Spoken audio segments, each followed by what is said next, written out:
You guys have been through a lot this week, so let's review. We started off with talking to strangers. Our body language was off. We waited less than 3 seconds and we smiled. Day 2, we learned a proper way to break the ice, which was compliment, introduction, and question.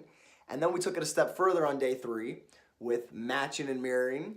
And day 4, we really started to influence people by pacing and leading their experience and taking them to a peak state. Day 5, we had that difficult conversation that closed all the loops in your life and gave you that resolution that you really needed. Yesterday, we negotiated with the ouch technique, or you're gonna have to do better than that. And remember, we always just shut up after those and we wait for somebody to come back down to our level. So for day 7, the final day, I want you guys to go out and make people feel amazing. So this might not be outside of your comfort zone. For some of you, it might. And to make people feel amazing, we're gonna go compliment them. But there's a specific way to compliment people so that they really feel it in their heart.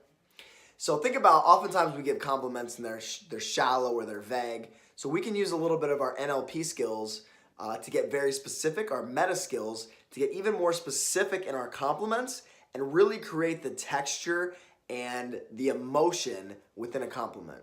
So this year at Christmas, I got my dad the book, The Science of Getting Rich, among other things. I got him something else too, but I got him The Science of Getting Rich, which is one of my favorite books, and I wrote him a thank you note on the first page.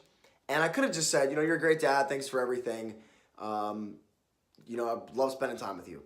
Little compliments. He wouldn't have felt it, but instead I wrote him a note and I said, I really appreciate how for the last 30 years you sacrificed for us by going to work for 12 hours a day when you didn't want to. You're such an amazing dad because you forgave me when I screwed up in these couple times, and you're someone I look up to because of this, and this reason. And in providing those very specific compliments to my dad, he was emotionally moved. So when you guys give compliments, make it a habit of finding very specific reasons and telling that person those reasons that you are giving them the compliment.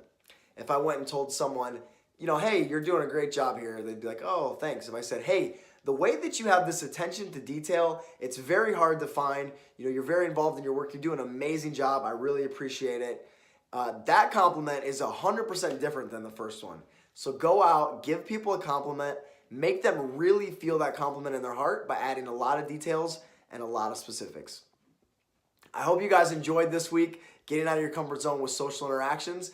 These skills can change your life, so don't let it stop after these videos are done. Have a good one, guys.